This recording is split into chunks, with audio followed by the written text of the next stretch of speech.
And welcome back to the Off the Clock Show. You are joined again with your host, Shawn Gervais from OrbisX CRM, as well as Mr. Marshall Hill from the Pints and Polishing Podcast, as well as hyperClean Car Care Products. And we are at your disposal for whatever you need. That's right. And maybe not whatever. Whatever. I feel like I may have opened a door there. I feel like some people have already tried to take advantage of that. Oh, very, very much so. Absolutely. Actually, that's been something that's been happening a lot lately. All right. So we had 4th of July. You had O Canada Day. Yeah. Maple syrup day. Yeah. What's the difference? About 30 cents on the dollar. Sorry, current exchange rate joke. So not too much difference, although I will say this Canada Day felt both less patriotic than normal and also more patriotic than normal in kind of a weird way, because usually it's a big deal downtown, so I live in the nation's capital and they have this huge fireworks display every year. This year was a lot less than normal. Usually you can see it from every end of the city, even if you're not downtown. You can see it, hear it, everything like that. This year was a little different. Instead, they had fighter jets that were going around, which was kind of cool. We call them the snowbirds. And so they have the wings painted and they do little loop-de-loops and they, let out some red exhaust at the back and they, draw shit in the sky. It's kind of cool. So they had that going on. However, that also terrified a lot of people because they're very concerned. A lot of my neighbors especially are very concerned that the war is headed this way. So they all thought the end of the world's coming and they're just very old and didn't realize it was Canada Day. But so it was wild, man. So some neighbors were quite concerned and were, leaving notes in people's doors to take cover. It was crazy. Anyway, so there was that aspect of it, but it was very patriotic on our end because we actually did something this year that we don't normally do. And part of the reason is because our previous houses have all been in areas where certain things weren't permissible per se, like setting off fireworks. So it's a really restrictive conservative town. I thought you meant like anal or something. Oh, like, yeah. What are you guys doing? No, everyone does that in the street. That's fine. That's the perception. Oh my God. But it was that month. But so yeah, it was fireworks season for us, and I did something that I don't usually do because we've done fireworks before, obviously, but I always went for that kind of like variety pack. It's got a little bit of this, a little bit of that, whatever. It's easy, right? It's just everything all in one. This year I did something a little different. There's a guy that's not too far from our house, and he works out of a trailer only on special occasions, and the sign just says fireworks kaboom. That's it. That's his company name. Tells you exactly what you need to know. So I went to see him and gave me a really good deal. And I didn't do the variety pack because he did have those. But instead, I said, what do you got that puts on a real show? And with the little bit of English, he was trying to say, how long do you want it to last? Kaboom. That's all he said. He literally threw in the kaboom in the end. So I was like, man, at least an hour and a half, 2 hours. And I love the kaboom. Let's go. So anyway, sold us all these little boxes of things, but each one, when you light it, it's a series of fireworks inside of it. And so it's like a box, but you light one end and it just kind of does its thing for a long period of time. So anyway, those things, and holy shit, the kaboom, it was nuts, man. It was a lot of fun though, but the whole backyard after we were done, it was just like a cloud of smoke that just lingered forever. So it was really humid. And anyway, so we set off probably more fireworks than we should have. but it was a blast, man. So yeah, so that's what we did. So it was more patriotic for us in that regard. But aside from that, I don't know. It's a lot different, I'd say, than what I've experienced on your side of the fence. Like you guys, I mean, depending where you are, you guys take it pretty damn serious, Oh yeah. I mean, some people will trade half a kidney for it. Yeah. It's true. It's happened actually. I know. I witnessed it twice. Yeah, twice. I put the ice in the bathtub. No good. But man, that's awesome though, man. Yeah. So did you guys do the fireworks thing? Yeah, of course. It's one of my favorite holidays. Absolutely. Yeah. And I love to cook, which you always have a cookout. and we do a neighborhood. We live in a Yeah. cul-de-sac. So ever since I moved in, and built that house 13 years ago, like we've done the same thing every year. So Beautiful. cookouts and Yeah. then blow up stuff. And Nice. my pineapple Two very rum American glazed things. turned out really good. Oh, Everybody shit. loved Okay. it. So I baked the chicken first, put it in the oven for a little bit while I Okay. worked on the sauce, cut up pineapple, juiced the pineapple, Nice. put in some rum, put in some brown sugar, some onion, all that stuff, create the sauce, Yeah, then put yeah. it out on the grill, get that char on the chicken. So Yeah, you got yeah. some of that burnt charness to it, and then rubbed man, on I'm the with it. glaze. Jesus. Oh yeah, man, it was wonderful. Oh man, Jesus. Turned out When you're good. practicing those video skills, you need to I don't know, do some reels or something, some of this Yeah, the cooking stuff. food. I should do some food videos. I should, because I Yeah. love food. So Yeah. I love to cook. So I should do some. Good idea. Good idea. Should try that. 100%. Yeah. And then fireworks wise, I'm a Roman candle. You gotta have some Roman candles. Those are good. Yep. Got to. And then some good old just poppers, that you light and it goes pop, right? Yeah. But my number one that I always have to get beyond those two are the flowers that spin. Yeah. I have a really interesting addiction to lighting them until they almost go off and then tossing them in the air so that then the spin makes it go. And then you really don't know where it's going to go. Yeah. So then it's a lot of fun. And it'll like sometimes start heading right towards you and then like zoom off the other way. And then it's gone. Yeah. You literally never know. And so at the end of it, I'm always like, okay, cool. Another year, made it all good. Because there's some close calls, right? There's some close calls. There really are. True. They are. So, you just celebrate that you made it through. But yeah, man, I love it. And then we just sit out, hanging out, drinking some beer and, watching stuff go kaboom, Absolutely. And for me, is one of my favorite times too, because I'm not so big on New Year's. I know a lot of people get hung up on New Year's, and I feel like New Year's was never a huge thing for me because I never regretted the year before. It was always just like, it didn't really matter. You know what I mean? It's just, I've been on a steady incline. Doesn't matter what the year is, to be honest. So I don't know. I know a lot of people like the resolutions and like starting over. It's like their time to put all the past shit in the past and like whatever. But I don't know. I never thought like that. So I always preferred the other holidays, Yeah. And so that's where, if I was to say favorite time of year, plus, I mean, I'm born in July as well. So my birthday's coming up in a week and a half, a week on a day. There we go. 14th. July what? July 14th? July 14th. Yeah. Well, that's a great day. That's next Friday. Exactly. You got it, man. Right in the middle. I know that because that's the day I'm flying out. Absolutely. Yeah. And then we're going to be celebrate having your birthday. There we go. Thanks, man. Absolutely. At 30,000 feet. Have a shot for me, man. Absolutely. And so then we'll be filming our episode from a new location. Yeah. Yeah. To be determined. To be determined. TBD. Yeah, all right. So let's get into the tips. I'll throw mine out because I know we got a lot to talk about with yours. All right. Sounds good. And I'm excited to hear it. So AI, I've always, since I heard about it, always curious. Haven't really understood it. So I'm looking forward to diving into some AI with you. Awesome. So my tip, I'm going to go ABT.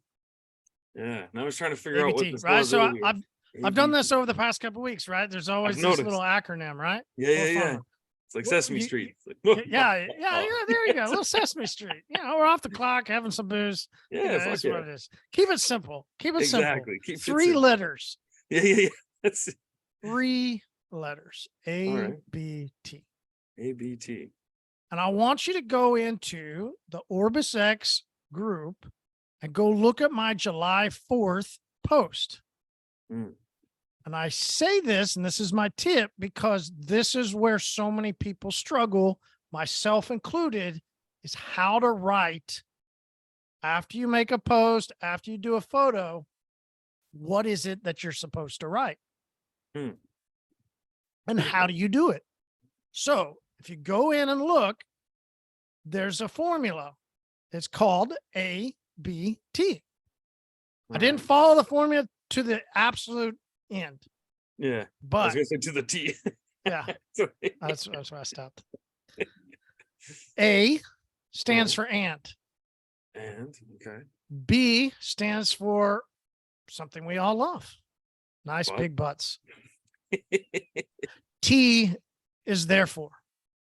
Okay. Yeah. So when you're writing out content or writing out an email or writing out a sales proposal, anything that you're having to write out, even you could even say verbally communicating. Yeah. You're wanting to tell a story. Not so many people go on. I mean, what am I supposed to tell a story about? I mean, I can't tell a story about this cup. I'm trying to sell them something else, right? Like, I don't mean it that way. I mean a story inside of the conversation, some way to get the people that you're talking to want to read more and to understand and then to question, right? So inside of that, you need two things. You need something to draw. Then in every movie, in every video that does well, any type of story, there's draw, and then there's some type of struggle or antagonism or battle or whatever you want to say. It's a push and a pull. Yeah. There's a progress and there's something that goes and makes you go, wait, what? Right? So here's how you play it out. ABT. And, but, therefore. Okay. So if you read through and you'll read what I wrote, I specifically put in an and then I put in a but, right? So here we go. Most of us like to try products when they are on sale. Very true, right? So yeah, most of us, you're latched in. And, right? There's the and. Okay. July 4th is a great time to save. Okay. But all right.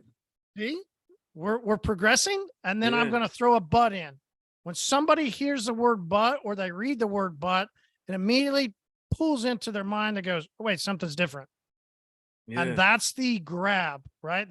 We've already drawn them in, and now we've got to throw in that something different, that antagonist, right? We got to make their mind change just a little bit. But what should you try? Get some questioning out. Okay. Yeah, right. Definitely go with slick for a drying aid and silica sealant. But, and that puts in that extra little, right? You better hurry because I should have said then, therefore, go to hypercleanstore.com and buy it now, right? Something that then ties it all back in. It is a philosophy. It's a theory called ABT. And, but, therefore. You can't suggest what they should do without building up the moment. Okay. And you've got to build up that moment by tying them in and bringing some type of antagonistic thing around. Yeah. So I like that. Remember when you're writing out things or talking about things, right? So you would say something like, if you're writing about things and if you're talking about things, but you're not quite sure what the person needs to hear, then you should use the ABT.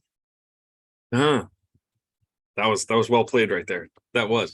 And that's actually a really interesting theory, because I see a lot of ads online, and I use the Facebook ads library all the time to check out competitors, and I can instantly see ads that I just know, ignore this one, that's not going to do well. But I've never really thought about specifically what I was looking for, why that's not going to do well. But they share those common elements where they'll have two of those ingredients but not three, or most often they'll have one of those ingredients. So I find a lot of ads give the therefore, but they don't build up with the A and the B. They'll just be like, book now, or get your ceramic coating done, something like that. They just go right in for it. There's no build up there for the customer, right? And that's where, that's interesting. And now, but you also can't use and over and over and over. You've got to follow that formula. And there's people, when I've studied or looked or read and looked into this, every time they would say, every time you use the word and, you have to use the but. Okay. Wow. If you have too many ands, then you're dragging people on. Yeah. We all enjoy something that makes us, right? We like to get led on, but then we we need something inside of us, the way our brains all work. We need to hear that, but we need to hear something isn't right. Like, give me a hold on, give me a hold on moment, right? Like, hold on a second. Yeah. Oh, okay. Therefore, I need to do this. Okay, cool. That's and true. then I can Yeah. follow that trail. You know what I like about that too, though? Without putting too many ands and following that formula, your ads will almost become shorter inevitably because you're following a formula that has just those three pieces kind of thing, right? And so you get right to the meat and potatoes with having the buildup instead of all these and. I've seen a lot of ads like that where they're like, get your car ceramic coated because it's fast and it's really easy. And this is the protection it offers. And this is the brand that we use. And. After 2 sentences, I'm gone. Like, Yep. like scroll. Yep. Like, but if they would have said, but, and would put something in that made you go, whoa. Changes right? my frame of that antagonist, right? That something that you're leading on, but then it's like, whoa, hold on. Yeah. And then therefore you go this way. Great at this. Some comedians, really good comedians, are really good at following a formula like that. They probably have a different term for it, or they don't even realize they're doing it, but they're really good at leading us into a story that's not going to be too long because they got to get to the punchline, but they do it in that kind of a way where they'll kind of, this is happening, but this, and your brain's kind of going, and then boom, you get hit with the punchline, right? Interesting. All right. I like so there's my one and done. One and done. We can get to that bouquet. Absolutely. I got my Angostura rum. I'm still rolling on it. Oh, I got a couple Cokes over here. So listen, man, I'm ready to drink and listen to you talk about AI. I got something to tell you real quick about that. So rum and Coke. Okay. So I completely had my world changed the other day. So no more rum and Cokes ever. I'm not a huge rum and Coke guy to begin with, but I usually like rest in peace. See, I'm drinking just straight right now. It's chilled, but friend introduced me to this thing called a Batanga. And I was like, what the hell's a Batanga? So Batanga, like a fun position. Yeah, what kind of friend was this? I know, that's what I thought. And then I jumped into Topanga. I don't know if you remember Boy Meets World, but everyone had a crush on her. But anyways, so tells me about this Batanga. So it's basically Mexico's version of a rum and Coke, just substitute tequila, okay, with cola, but their cola that they have there, and lime wedges.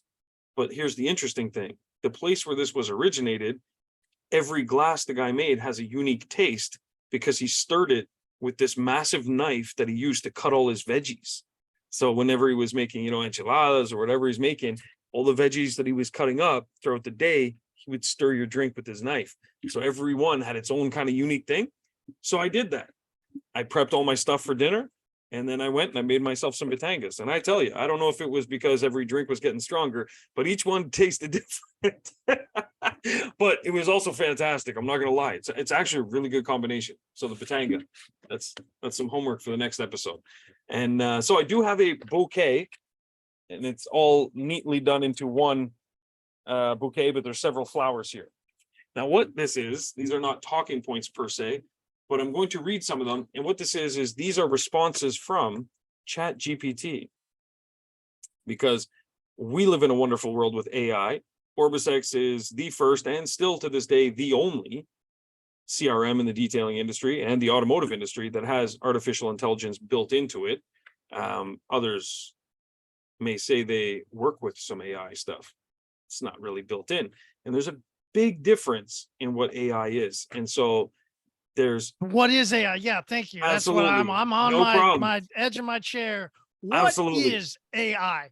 So there's artificial intelligence. Yeah, exactly. Yeah, exactly. So AI fundamentally is a set of principles. It's because it can come in a lot of different forms. Sometimes it's technology, sometimes it's code, sometimes it's other things, right? But essentially, it's a learning system, and it's a system that improves by failing a lot. So you need to make a system that's capable of failing in order to make an AI, an artificial intelligence. And all it is as it fails, it needs to somehow learn from its mistakes to improve itself. And it can do that with some AIs based on user input. Some of it's a mix of user input, but also self-assessment. So you can build a system that can score itself on how well it did. So a good example would be if you built an AI that flips a coin. Okay, so, and that might be literally a robotic arm that just flips a coin, So right? when you say build, what are you build? Is that the code? You got to So build the code that tells it to do things, and if something happens, it's got to do this. Yes, exactly. So in the case of OrbisX, for example, it's a lot of code that's been built, and it's kind of the brain of something. And then there's an assessment system, and then there's a training model as well that gets built. So there's several pieces of code that all work together to make this ecosystem where there's attempts made. That's what it all is, right? Code and like rules and how-tos and that type of stuff. Exactly. But that's the thing, is sometimes you could have something that's not even code based. It could be just a series of, it could be like pulleys and levers, but as long as there's a way for it to improve itself, that could be classified as artificial intelligence. Code, as we know, or as we know AI, it's basically code. It's basically code, absolutely. But that's where the reason I'm highlighting the difference is that some people. Let's hold on for everybody that doesn't know what code is. Gotcha. So the ones and zeros that make your computer do stuff, right? Ultimately. Well, how does it do? I mean, what is this run of code? It's not just numbers. There's also symbols. So basically those symbols, it's like a language. Yep, and exactly. The language of AI is different symbols and numbers to tell it what to do, and then what to do when they fail at doing that. Yes, exactly. And then continuously improve upon that.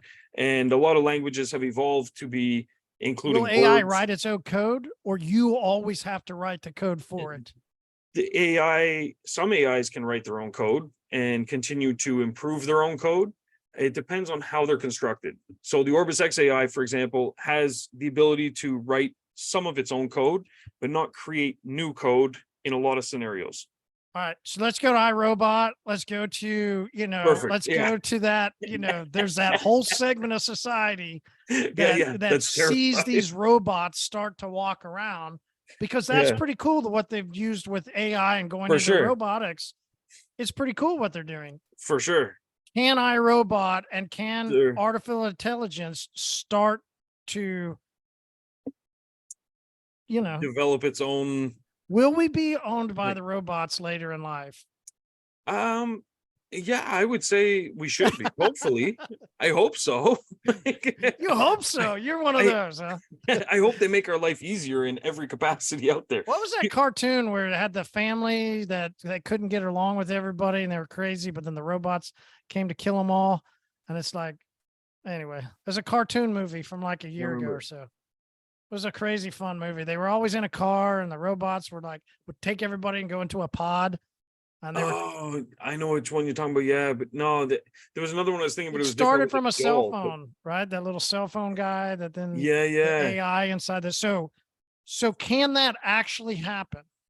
I mean, The Simpsons didn't record AI yet, so we don't know. So we don't know until they put out an episode. Until Simpsons does it, then we'll know. Absolutely. But coming from OrbisX, could AI, for sure it would be possible in some capacities, but it would, like, if we built robots that were out there running around and stuff, like, they're going to need power. So then they would have to have found a way to power themselves.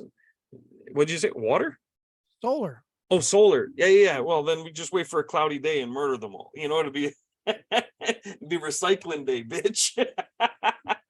But so there's the amount of hurdles that an AI would have to go through to sustain that. Like, I mean, human beings, we've done a really good job of just decimating so many different cultures and species and everything like that. I think the AI would be more fearful of us, to be honest. But then there's that argument that that's why the AI would turn against us, because like I looked at humans and they're horrible, and so you need to be controlled. Yeah, put it this way, we would be so far away from something like that happening. That it's 10 more years? No, yeah. It won't be in our lifetime, for sure, 100%. And a big reason for that is that so much of this technology is powerful, but only when it's used in conjunction with a human being. And that's part of what I'll highlight with this homework that I did. But yeah, it's, the robotics and stuff, because everything's programmed with limitations as well. And so it all depends on what you allow it to manipulate and what you allow it not to, but some scary things, there's more scary things coming out of AI that have human involvement than there are the opposite. Like there's hacking groups that they listen to a clip of your voice, they take a couple pictures of your face, whatever, a video, something from online. And the scary part is they could call your parents, for example. Let's say a kid calls, says, "Hey, mommy, daddy, I'm filling out this form and I can't remember my social insurance number. Do you by chance remember what it is?" And then they're like, "Oh yeah, sweetie, no problem." Read off the social and it's like, "Oh, okay, great, thanks." And then now they're doing God knows what, setting up another profile identity for you and stuff. So there's things like that have happened that, well, they say have happened. Who knows? But AI, a lot of AI is in its infancy still, and the things it can do are rudimentary or very focused. I would say very focused. Like even the OrbisX AI, it's very focused in what it can and can't do. There's boundaries on things that it can do. And it's not like I have to think about, oh, please don't murder somebody, because it's not able to. It doesn't have hands, it doesn't have arms, you know what I mean? So it's, the limitations are already there just based on how focused it is on what it's doing. So like within OrbisX, a good example is we have something called the heartbeat. So there's the AI heartbeat, and that's one of the components that's been coded. And what it does is it studies business owners and their staff.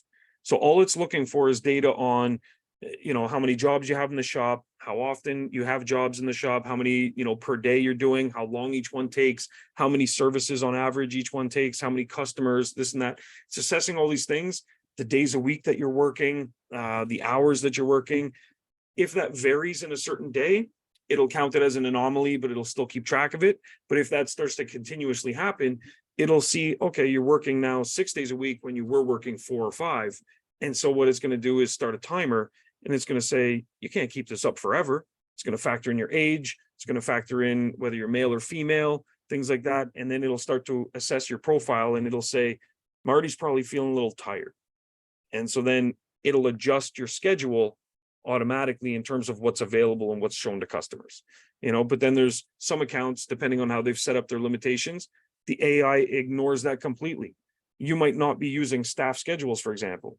So it's going to just ignore that completely and say, well, you've just made a decision that you're never tired because you're not using staff schedules. So there's limitations where it'll stop, and it's, hard coded to do those kind of stops. So that's where AI can get really complex, really interesting, but it can also stay within certain bounds that you don't have to worry about robots, picking your brain and stuff like that. But some interesting shit though, because a lot of people, as we, talked with the ABT, they're not sure what to say. They're not sure what to do. They're not sure even who their customers are or things like that. So I gave ChatGPT some tasks today. All right. There's going to be people that go, what's ChatGPT? Good question. So ChatGPT, and there's a bunch of them out there. ChatGPT is just one of them. But they're one of them. What? One of those.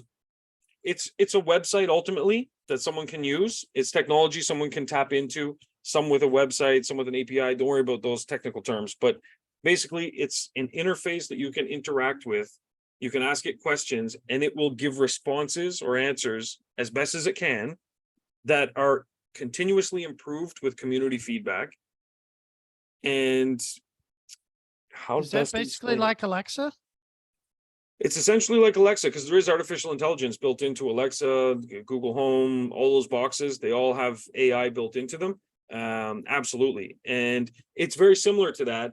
It's a little more robust in what it can produce. And one of the advantages is that it can produce things for you that build on top of each other.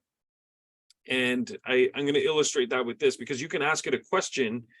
For example, you could say, let's just say, hey, ChatGPT, what's the weather going to be like today? It's going to tell you what the weather is wherever you are. Okay, that's nothing fascinating. A lot of things do that, right? But then you can say, based on the current weather that you just told me, what should I wear today? So you can build on top of previous questions. And that's where you can start to have a conversation now, instead of just something regurgitating answers. Because it's really easy. Technology is there, and it doesn't even have to be artificial. intelligence that's giving you, what's the weather today. That could be just speech recognition that then takes that query and, spits it back based on matching the weather, right? Can you buy AI? Can you just go to a website and be like, hey, I want to buy a little small AI? And So you can purchase a little baby AI? a baby AI. Absolutely. Baby? This is the one instance you can purchase babies legally. So no, you can adopt babies, I guess, but that's not really purchasing. But although it is, there's a fee. You know what? That's a whole nother episode. So yeah, you can buy a baby AI for sure. How advanced it'll be? Probably not very advanced. But then again, ChatGPT, they do have a free version, but then they also have paid versions as well. Faster responses, supposedly more advanced features, things like that. So there's AIs that you can purchase as well. You can purchase access to. You may not own the AI, but it's kind of like a baby for a day, so you can lease the baby. So there's options for that, but you can build an AI, and you can also purchase something that's pre-made and then improve it as it goes, kind of thing. So depending what you want to do. Why do you think the other apps inside our industry haven't gone that direction? Why do you think you're the only one? I'd say a few reasons. I'd say lack of understanding of what it is, and also the complexity of development. I'd say that's a big one.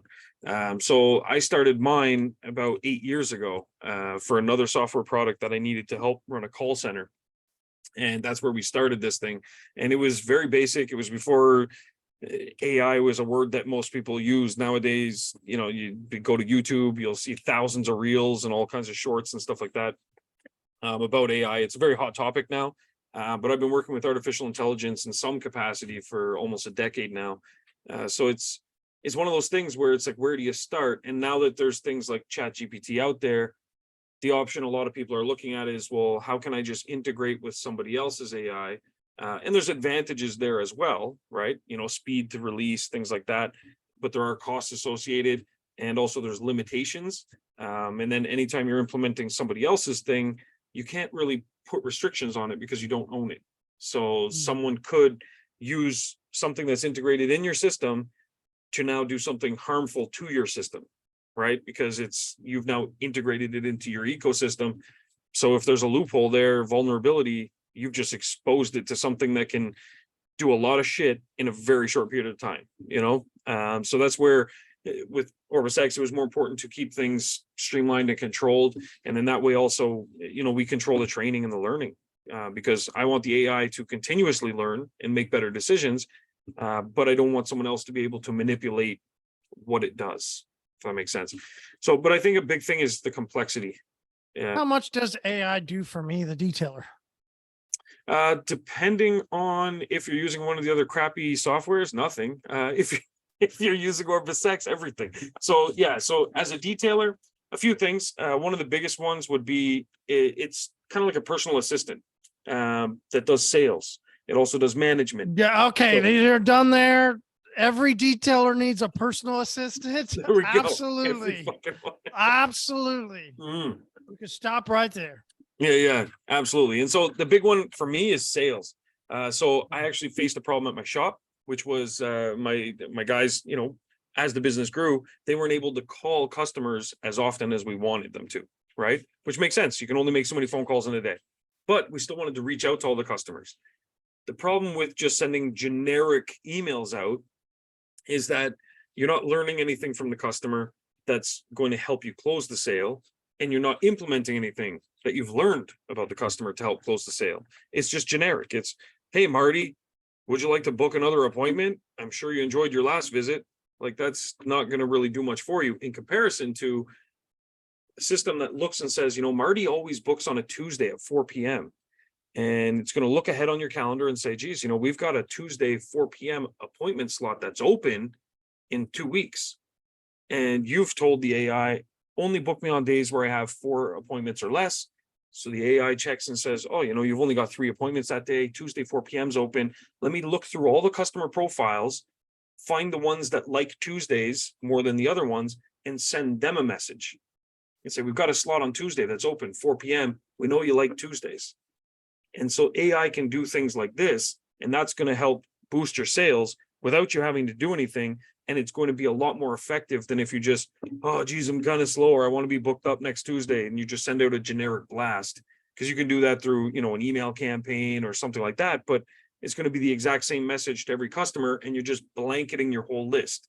The problem with blanketing your whole list too often is that those that aren't ready, it's difficult to remarket to them next week because you just hit them up last week. So then all of a sudden it becomes, oh my God, Shawn sends me a message every week. I don't want to hear from him anymore. Unsubscribe. Now you lost a customer, right? Versus if the AI is only reaching out to them when it has the highest chance of success, you're not just blanket messaging your whole list. So your list stays more fresh for longer, and you're going to maintain more customers. So, yeah. So how to use AI to your advantage, because you can use some AI for free for a limited period of time, and eventually they will charge all the time for it. But for now, you can use some features in ChatGPT for free. But AI is one of those things, depending how you use it. It's kind of like a Google search. You could go to Google, you could search something. Most times you'll get an answer. Sometimes you get answers, but they're not the right answer. And it all has to do with how you searched. AI functions the same way. If you ask AI a question, depending on how you ask the question, they say there's no stupid question. Sometimes there's a stupid fucking question. So if you ask a stupid question, the answer you get may not solve your problem. And so that's where the people that are going to win with AI will ask the right questions. They will get the right answers because they're going to ask the questions in certain ways. So I'm here to tell you how you do that as a detailer, and you can start this afternoon as soon as you're done listening to this episode. So I went to ChatGPT and I ran it through a little exercise to see what it would spit out. And I was curious to see what it would do for ads. So the question went like this. The first question I had asked it was just, write me some detailing ads, write me some detailing posts. And it spit out the most generic stuff that looked like I just copy and pasted it from some other guy's, page or something like that. There was no uniqueness to it, and there was no way that I could use that to help sell for my business. It was just generic content. So asking the right question, you start with building a profile of your customer. So this is where the compounding questions, where you build upon the previous question, comes into play. So I started by saying, okay, ChatGPT, build a profile for a customer that would want to get their car detailed and list the problems they may have that our detailing business can solve. So this thing literally, if you look at what it printed out, and I'll read it for those that aren't watching, you'll see it says customer profile, and then it says name, John Smith, age 35, occupation, accountant, location, city X. Everyone wants to visit. Car, 2018 Honda Accord. So it's just built this profile because I asked it, build a profile of a customer, right? But then I gave it some other things. They want to get their car detailed, so they'd included a car. So now that I've built this customer profile, it starts to spit out profile description. John Smith is a busy professional that values the appearance and cleanliness of his car. He's a meticulous person that maintains his vehicle and wants it to look best all the time. He uses his car daily for commuting to work, client meetings, and running errands around the city. He takes pride in his car, yada, yada, yada. Keeps going. So this is what the AI now has in its memory. So you told it, build a customer profile. It's built a customer profile. So it now thinks it's that person. And then this is where the magic comes in, is you ask it more questions, right? So the next part was list the problems they have and the solutions that we would have as a business to their problem. This is where the meat and potatoes comes in, how you can build your ads, because it says problems and challenges, and it lists them. Exterior dirt and grime. John's car often accumulates dirt, dust, grime from regular use, making the exterior look dull and unattractive. He wants thorough cleaning. And then it goes through a list. Interior cleaning, odor removal, stains and spills, paint protection, scratch removal, headlight restoration, keeps going. And it goes all the way down to time constraints, convenience. By understanding John's needs and challenges, your business can tailor its services to address these specific problems. So the point is, it just gave you a list of 10 problems that customer profile is going to have. So now this is where you can either A, ask AI, which I did later, I'll show you, but you can ask it to build ads, social media posts. You can ask it to build all these things around that with the content. You could literally copy and paste this, and you could have a whole year's worth of marketing campaigns that are going to go out to certain demographics that you've built within ChatGPT. The other thing you can do is you can take that and you can say, okay, I want to try and upsell our odor removal a lot. So, okay, so let me go now and let me take this list, and where it says odor removal, it tells you why John, this profile that it built, wants to remove odor from his car. So you can start to make ads around very specific problems for customer profiles. Now, this is just showing you sort of a scratched surface kind of thing, because this is too generic, in my opinion, still, because this is just some random John Smith, right? Where the real magic comes in, though, and this is where I wanted to highlight the difference, ask it the same question with a couple differences.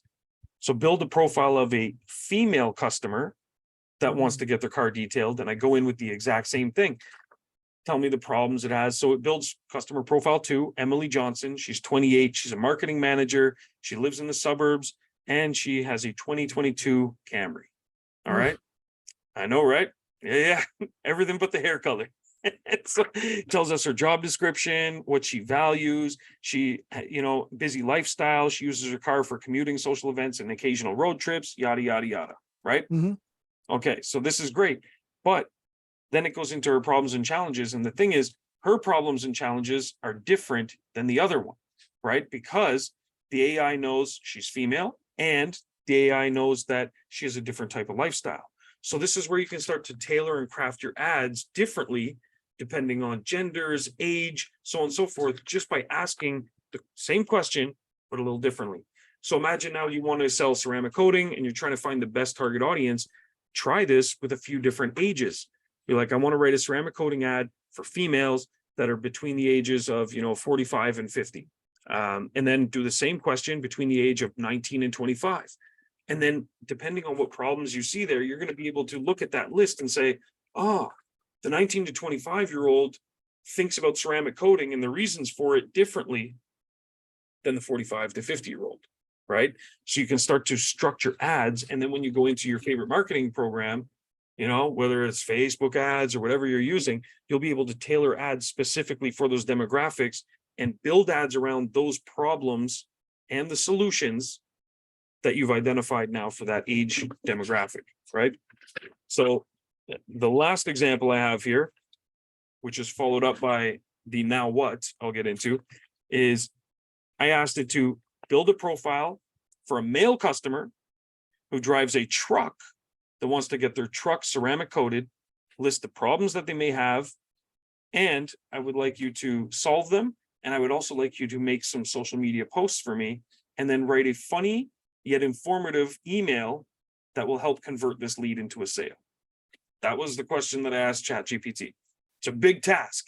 If you would ask one of your staff that, they'd probably, their head would go kaboom, just like the fireworks, right? So ChatGPT, by the way, all this stuff that ChatGPT spit out, I was on ChatGPT for 6 minutes. 6 minutes, and that included the time printing this stuff, okay? So when you think about what AI can do for you with your time, most meetings with a marketing guru, for example, will be, 30 minutes to an hour just for a consultation. And what are you going to get at the end of that 30 minutes?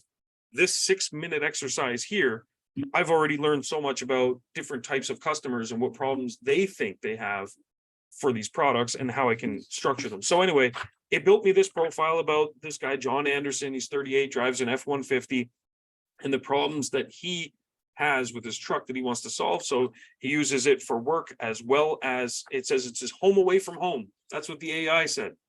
The AI called it a home away from home. So it's very personable, right? But anyway, so it addresses problems like paint protection, time constraints. Being a full-time truck driver, John has limited time for vehicle maintenance. Right there, that kind of stuff is perfect. So when you're structuring your ads, you can be like, running out of time, John? You know what I mean? No problem. We've got you covered. So there's all these things: easy maintenance, long-term investment, aesthetics. And you got to think, like, it throws things in like aesthetics because I said a male customer in this case. The male customer, we're very big on, how we look in our cars and stuff like that. So it's tailoring things based on what I said, pet hair and odor. Oh, that was back to Emily. Oops, I'm going backwards here. Anyway, long story short, there's a lot of things you can learn here about the customers. But then where was the email one? There we go. So here, create the 5 social media posts. It just made me a bunch of posts here. And it even tells me for this post, try to find a sleek, shiny pickup truck with a ceramic coated finish for the image. Then it says for the heading, protect and enhance your truck's beauty. For the content, don't let time and the elements dull your truck's shine. Our professional ceramic coating service provides a long-lasting, glossy finish that repels dirt and damage. Drive in style and protect your investment. Book your appointment today. Straight to the point. You didn't have to write a thing. You copy and paste that into your, scheduler so you can have all your social media posts taken care of. It takes seconds, but this is the power of AI. So the last thing is that I asked it to write an email. So subject, your truck's secret to looking like a superstar. Pretty good subject for a machine telling you that, not terrible.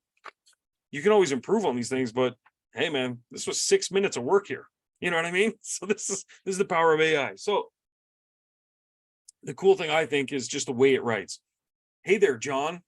It's pretty cool. Instead of, like, good afternoon, sir, or that's what you'd expect from a machine, right? So hope this email finds you and your trusty truck cruising along like a well-oiled machine. Great hook, right? Hey, Jesus. I couldn't help but notice that your truck-loving rock star is in need of some extra TLC for your 4-wheeled companion. So you said we could edit. That would be a great time to put in between those 2 sentences and then you can lead into your but and then the therefore. But you're bringing them building along, up to right? it. Yeah. Well-oiled machine and then here, well, guess what? We've got just the thing to make your truck shine like a Hollywood star on the red carpet. It's got some wicked content. So anyway, it goes in. I'm going to post the whole thing after the episode so that you guys can see what it did. And I'll post the questions that I asked as well. Because honestly, there's so much content that we could dive into. The whole thing you need to understand is the power of the tools that you have available with AI. They're phenomenal. And that's why OrbisX has been at the forefront of AI since day one in this industry. And that's why that's been the biggest thing we push is like, yeah, okay, great. We may not have had this or that at the time, but we got AI that kicks ass and it solves a lot of these problems and the other stuff can come later. So then now that we've got all the other stuff, we're literally the full package. But that's where AI really comes into play. And we're launching our new email marketing platform, which is going to have AI-based content generation along with it. So you'll be able to ask OrbisX questions and then OrbisX can help you write your templates for your emails as well. So that kind of stuff is coming built in as well. Which is going to be dope, but that's where for now I recommend use ChatGPT to save yourself some time or use another AI-based, website platform. There's tons of them out there and ask it the right questions. Once you understand what it is, it's just a machine that's going to help you answer those questions. Asking the right questions in the right way is how you're going to be able to use AI to your advantage. And this is how my shop is using it right now. Absolutely. There we go. It was a lot of flowers in that bouquet. So no, that was not tips. There was no bouquet there. That was just solid knowledge. Yeah, kaboom. That's kaboom. That's kaboom. That's never will anybody hear inside of an auto detailing podcast that type of information. Never. Yeah. That's incredible, man. Nicely done. 100%. Thanks, man. Yeah. Absolutely, man. Good job. Yeah. And then you find out later I'm a robot. I am the AI, but awesome. Well, listen, that's all I got for today. I got to go actually build a little bit more AI before I take a dip in the pool. So I'm training a little more fatigue stuff for the AI heartbeat right now. Because I thought you meant fatigue of the pool, so you had to go like extra laps and the pool's where I go to refresh after okay. coding. But no, I got about maybe 45 lines that I was just finishing up before the podcast. I got to go finish those and then we're good to go. Yeah, we're doing some pretty interesting stuff, man. It's with the AI stuff, it's just getting started. That I will say. They're not going to take over the world, but AI is definitely some interesting stuff's about to happen. Like a buddy of mine, for example, last thing I'll say, he's got a call center and he does like support and things like that for big companies, Samsung and a bunch of them. And they have streamlined all their internal communications with AI, so that even if someone sends an email to one of the internal staff, the AI will read it. It will check the person's calendar to see, like, let's say someone says, hey, did you finish that project yet? It'll check their calendar automatically, see if the task is marked done. And if it is, it'll write back and it'll be like, hey, Sam, no problem. I already finished the project for you. Smiley face, send. It happens automatically. It's wild, the stuff they're doing. And it's all, so they said they've reduced their internal communications down significantly to the point that they have an extra 2 hours every week to do team building stuff outside. So they go outside, they do stuff like, hacky sack races and like random stuff. So the company culture has gone way up, and it's all extra time that they are saving with AI. You like that? Hacky sack? Hacky sack. Hell yeah, man. Yeah. Were you a hacky back in the day? I used to, at college, high time. School, would carry a hacky sack with me. Anytime we found a couple of buddies, it's like, come on, man. We got 5 minutes. Let's hacky it up. Absolutely, man. Fuck yeah, man. I used to love the hacky sack. We're gonna have to get into it when we damn, when you're back from Brazil. Oh wow. I went the whole episode without see, AI wouldn't have made that mistake. They would not have. They would not have. Damn, I'm only human, guys. What can I say? Me too. I didn't even finish out the ABT in my illustration, so trust me, I get it. There we go. See, exactly. Exactly. Like, as I was reading back over that, I was like, God damn it, I didn't even finish it. You're like, damn, I had a great illustration in the post, and then fucking ADD must have kicked in or something. I just went ahead and posted it. Like, boom, I didn't even finish it out. Like, oh shit. I get it, man. Yeah, Boy, it happens. I wish I would have had ChatGPT for that one. See, exactly. Yeah, it's like ChatGPT. What am I missing from here? It'd be like the T, idiot. Oh man, I love it. But yeah, so anyway, guys, go play with ChatGPT and remember Marty's principles there with the ABT, so that when you ask the questions, you could actually even train ChatGPT. You could say, I want to write some ads following this formula. And then you could teach it ABT, and then all the ads that you ask it to write after that, it's going to follow that formula for you. That's incredible, man. You know what I mean? Absolutely. Yeah. So get on it. And as Marty said, you're not going to hear this in any other podcasts, anywhere else in this industry, and commercial free. So what can I say? Anyways, Marty, I appreciate you, brother. I'll see you next week. Yeah, man. And, we'll chop it up more. Thanks, bro. See you.